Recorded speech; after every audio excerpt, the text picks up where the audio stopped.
What if the thing you thought was safe wasn't safe at all? What if a tiny device, sleek and silent, could sneak its way into your brain without warning? Today, we're diving into the hidden world of vaping, the history, the science, and the subtle ways it may shape our minds. Imagine a chemical parasite disguised as a candy-flavored USB stick.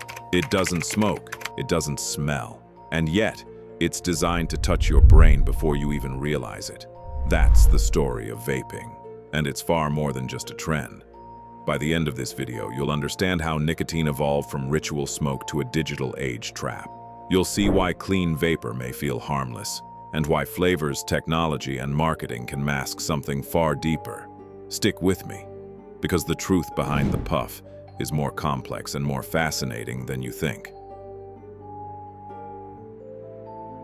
To understand vaping, we first need to understand nicotine itself.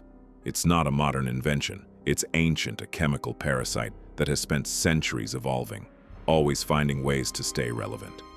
Long before vaping appeared, humans were already under its subtle influence. Indigenous tribes in the Americas used tobacco in spiritual rituals. It was more than a plant. They saw it as a tool, a gateway, a way to focus the mind, to enter trance-like states. Smoke was a language, a bridge between body and spirit, and nicotine was the unseen messenger, working quietly in the background. By the 20th century, cigarettes brought nicotine to the masses. They were efficient, addictive, and profitable, but flawed. Cigarettes burned, they smelled, they left evidence. People could see the danger. Some resisted, some quit. The substance could be recognized, even feared. Enter the Trojan Horse. In the early 2000s, technology offered a solution. Remove the fire, remove the ash, remove the smell. Make it sleek, modern, and silent. Suddenly, the danger became invisible. Devices that looked like USB drives, pens, or phone accessories could deliver the same chemical punch, but without announcing themselves. A vape doesn't smoke, it doesn't leave a trace, it whispers, and yet, beneath that minimalist design, the goal is unchanged.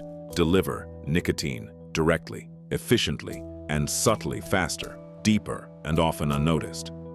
A cigarette announces itself with smoke and smell. A vape slips past detection, a silent chemical upgrade. It feels harmless, it feels controlled, and that's precisely why it's dangerous.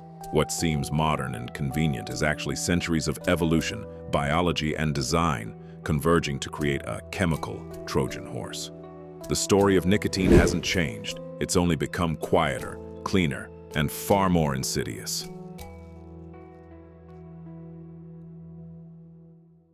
Why does a chemical addiction come flavored like mango, bubblegum, or mint?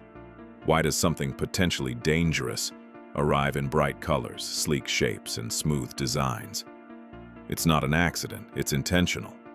Every detail is engineered to lower barriers, mask harshness, and make the chemical almost irresistible.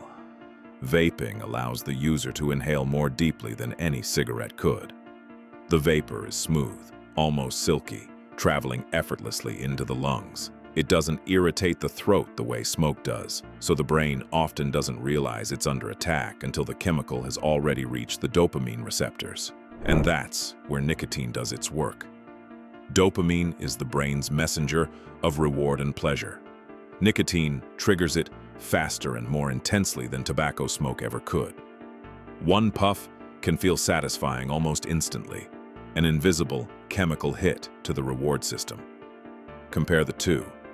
Cigarettes deliver nicotine slowly, accompanied by smoke, ash, and odor, giving the brain time to notice, resist, or react. Vapes, in contrast, deliver concentrated clouds, flavored to mask the chemical bite. You inhale deeper, faster, and more frequently. Result: a direct strike to the pleasure circuits, shaping habits before conscious awareness has a chance to catch up. It's subtle, deliberate, a modern chemical strategy disguised as fun. The flavors, the design, the clouds, all act as camouflage. One puff feels just right. It's precision engineering, biology, and psychology working together. Your brain receives a signal at once more. Your body barely notices the intrusion, and before long, what seemed harmless becomes routine. This is the silent warfare of vaping. The danger isn't in fire or smoke. It's in the quiet, efficient chemical whisper that rewires your reward system. It doesn't scream, it persuades. And that is the power of the Trojan Horse. Invisible, smooth, and deceptively irresistible.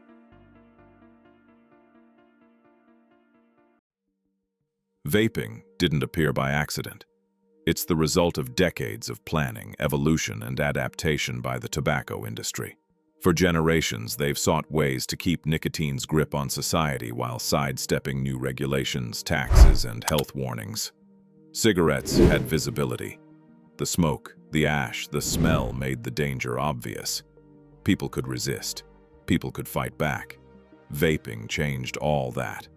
It's the next chapter in a centuries-old strategy. A silent upgrade designed to be invisible, approachable, and addictive. Flavors like mango, cotton candy, or watermelon aren't random. They lower the entry barrier, making first tries feel harmless, even playful. Colors, shapes, and glowing lights are all carefully engineered to entice, to invite interaction.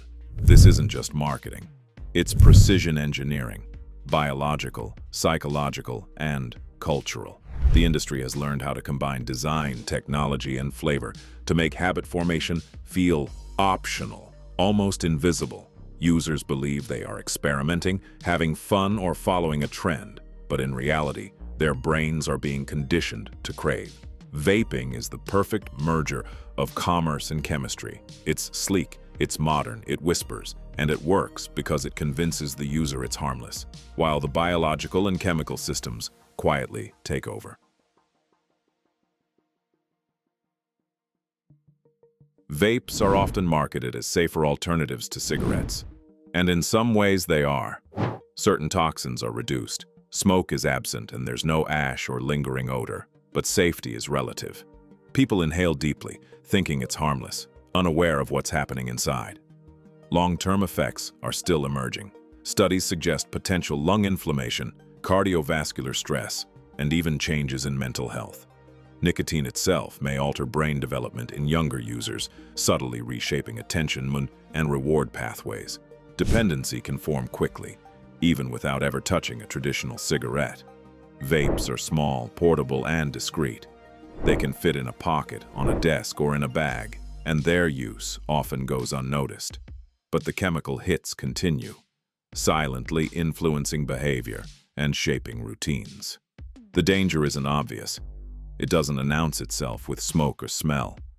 It moves quietly, weaving into daily life, altering the brain before the user realizes it.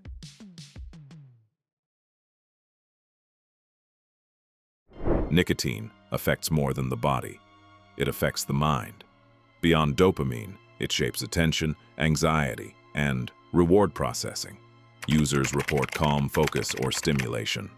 Over time, the brain begins to expect nicotine for coping with stress or boredom. Habits form invisibly, reinforced by sensory cues, flavor, and technology. A teenager in a quiet bedroom, earbuds in, scrolling their phone. A small vape glows softly on the desk. One puff and the brain rewards them. No smell, no one notices. Daily routines are subtly reshaped without notice. This isn't just a device. It's a system, biology, psychology, and culture intertwined. What once announced itself with smoke now moves in silence. What once burned leaves no trace, and the people using it rarely see the influence shaping them. The industry didn't just find a way to stay relevant. They found a way to become invisible. And in the silence of the vapor, the trap is already closing.